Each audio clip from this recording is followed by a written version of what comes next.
Hi, this is Rick Rogers. Welcome to my video in which I present a scenario for the 2020 presidential election. I should start by saying that it is September 24th, so we are more than a month away from the election, which means things could change as events in the election change. If we see a massive change, that's just a reason for another video. I call my scenario a worst case scenario for two reasons.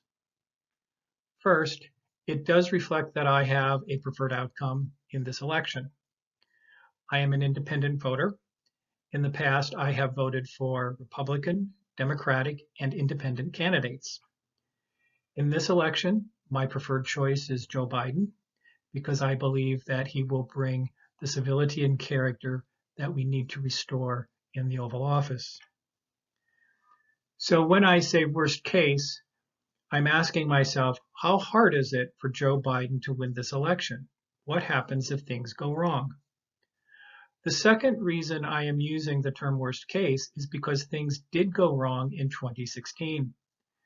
People were too confident about a Hillary win. And it is my conviction that a lot of the information that we needed to know about whether or not the outcome of the election was in doubt was already in the polling data. So some background about why I'm doing this and some things I use as broad principles, not specifically assumptions about my model, is that I do think that the 2016 polls were not wrong.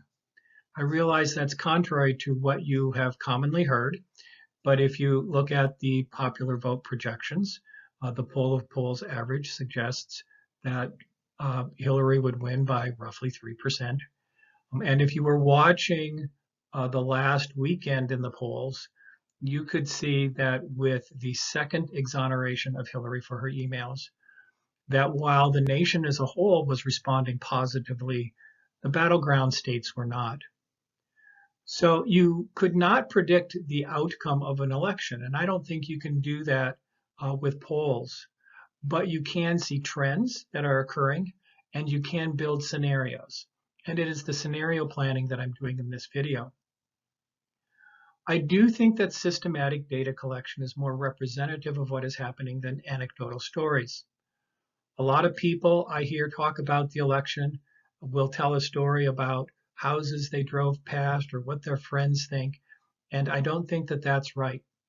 Most states are large and are very diverse, so what's happening in one part of the state may be different from what's happening in a different part of the state. So what we do need is systematic data collection to help us understand all parts of the state, not just the part we live in.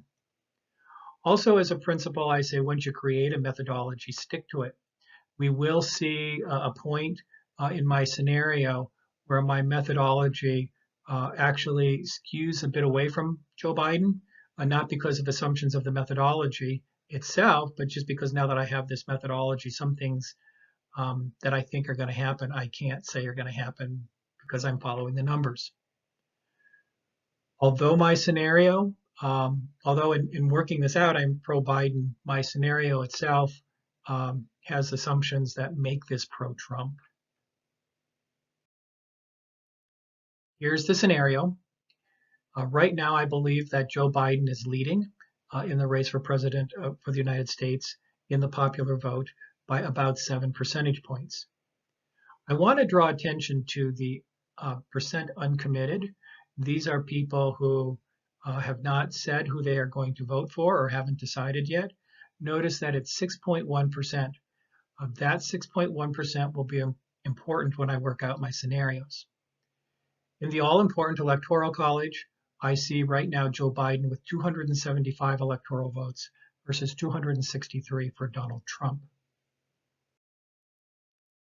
Here is the breakdown of my scenario for the Electoral College by state. I classify a state into one of 5 categories. On the far left, we have Biden majority states, where according to the poll of polls averages, Joe Biden appears to already have at least 50% of the vote. The next category, which has only one state, Wisconsin, is a state where Joe Biden has a lead that is so large that it overcomes any handicapping that I have modeled for Donald Trump. On the far right, we have the states that I have assigned to Donald Trump. In the middle, we have two categories of toss-up states. Toss-up states are states where Biden is currently leading, but where the handicap for Donald Trump leaves the result uncertain. The column Biden leaning are those toss-up states where Biden's lead is at least 3%. On this table, we do see one of the places where I'm following the lead of my methodology for reasons other than the assumptions themselves. Under toss-up Biden leaning, you will see two states, Colorado and Virginia, which most people will think will go to Joe Biden. The problem is right now there's not a lot of polling in those states. So while I'm respecting that opinion, I am less confident until we see more data. So you do if you are committed to a methodology, you do have to stick to it. Second, when we look at the toss-up Trump-leaning states, notice that I said all of my toss-up states, in the way I worked out this worst-case scenario, are states where Joe Biden is leading. So we have this additional 59 electoral votes in Arizona, Florida, New Hampshire, and North Carolina, where right now, because of my modeling, I would assign them in my scenario to Donald Trump. But in fact, there is a possibility that these states could actually go Biden in the end. Finally, we need to take a look at some of the states in the Trump column. Georgia, Iowa, Ohio, and Texas are all states with very close races. In fact, Georgia, Iowa, and Ohio flip back and forth between a Trump and a Biden lead, depending on the poll of the day. So there are additional opportunities here. I point this out because some people are looking at the electoral map and saying we're going to have a Biden landslide.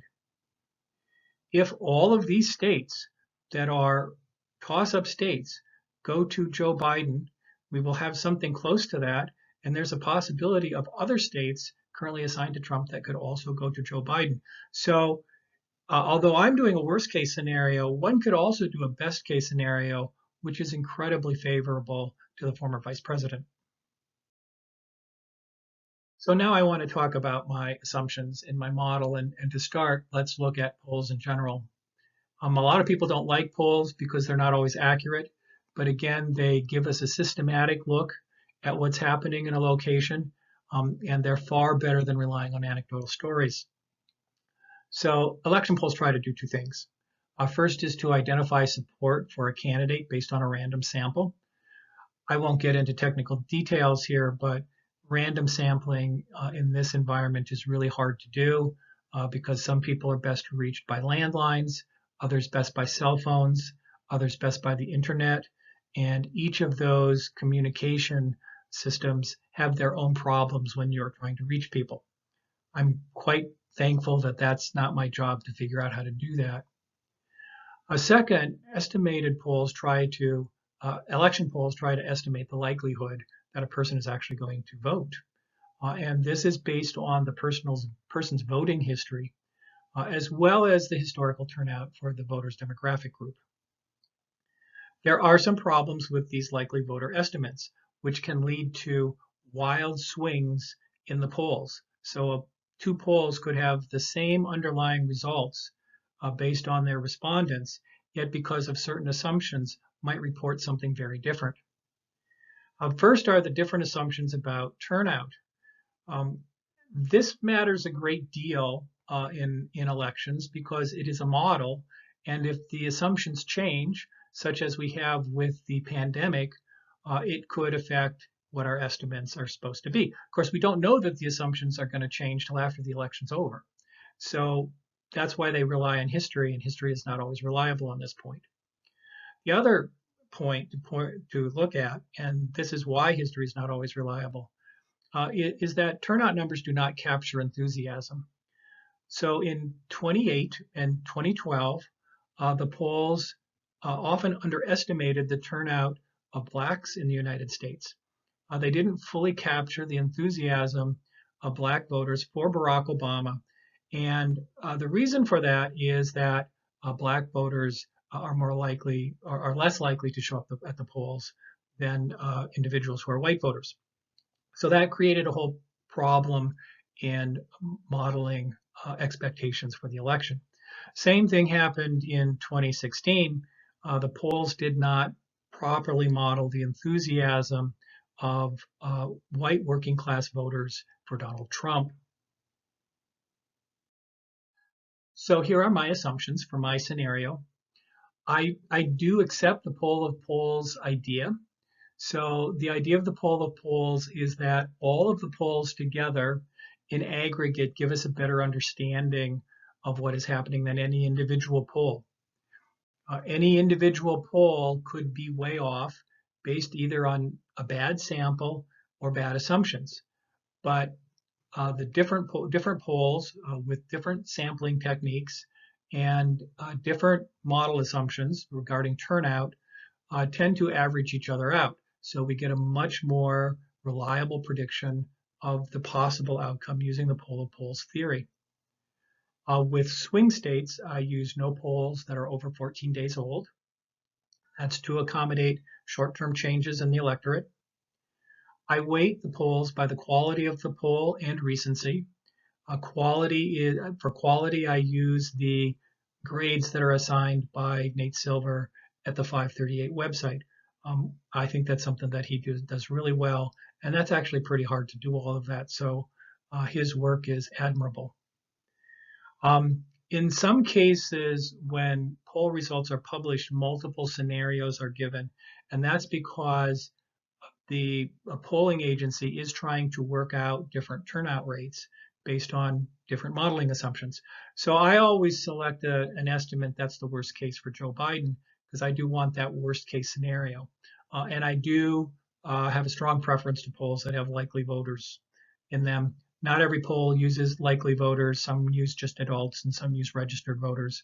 But the likely voter polls do seem to give you the best results. I award a state to Trump if Trump is ahead, even narrowly. I don't do that for Biden, and that's another assumption I do to make this a worst case scenario for Biden. Probably the big thing is my 5% handicap for Trump. A 3% handicap is really more normal, given the types of errors involved. So there's some groups that might get sampled. It's not large, but it could be large enough to affect an election outcome. So you want to give yourself a little hedge. But between the voter suppression initiatives and the mail-in voting, which is going to cause a lot of rejected ballots, and the majority of those are going to probably be for the Democratic candidate if history holds up. And also, when we look at possibly lower turnout among some demographics because of the pandemic, I raise the handicap for Trump to 5%. Now, that handicap could be larger if there is a large group of uncommitted voters, according to that poll. So I mentioned my national average is 6.1% for uncommitted voters. So if I had a state that had 6.1%, I would give Trump a 5 percentage handicap, but I'd add on there another 1.1%. So Trump's effective handicap in that state would be 6.1%. So it's a really high threshold that Joe Biden has to clear for me to assign a state to him. And then in the toss-up states, I looked at the more conventional definition, since I did think some of the toss-ups would go for Biden. So those states that have the 3% gap, which is the more conventional handicap, those states I am awarding to Biden. And those are the states that I would really be watching on what looks like an election week this year. So some conclusions about what I think is going on. First, I do think that Joe Biden is ahead. My scenario is a worst case scenario. There could be much better outcomes for Biden. I know the media tends to talk about issues it doesn't like in the Biden campaign. And I think that's because Democrats sense a chance for victory and they don't want it to fall away or squander this moment as happened with Hillary. The real candidate in this race who is desperate is Donald Trump. I should make some comments about the polling. The higher rated polls seem more favorable to Trump. That doesn't necessarily mean that the state is assigned to Trump, but that does mean that the gap between Biden and Trump are smaller. And certainly if you are a Biden supporter, you're concerned about that. Also, the state polling in general is erratic. Normally, I tell my classes that you want to have 800 to 1,200 cases if you have a survey and you want to generalize to a large population. And I do that for statistical reasons. We won't get into the math here, but something happens at about 1,200. But when we look at some of the current state polls, including those of top-ranked, from the top-ranked polls based on their historical performance, a lot of state polls are only giving us 400 to 700 people.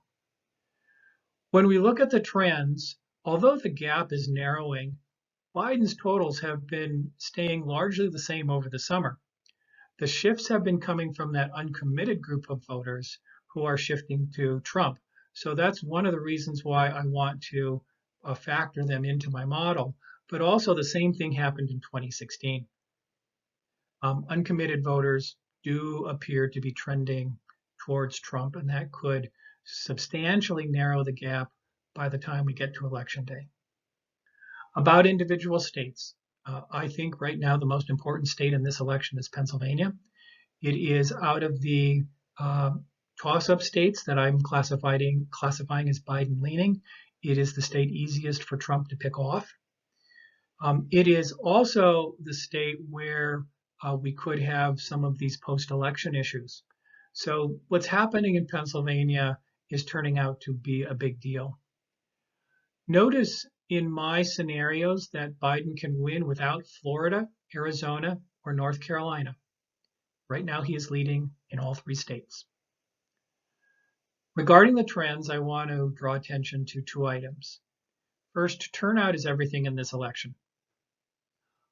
It is generally assumed that if we have high turnout, that it's going to favor the Democratic candidate based on recent history. There is some concern here about the turnout.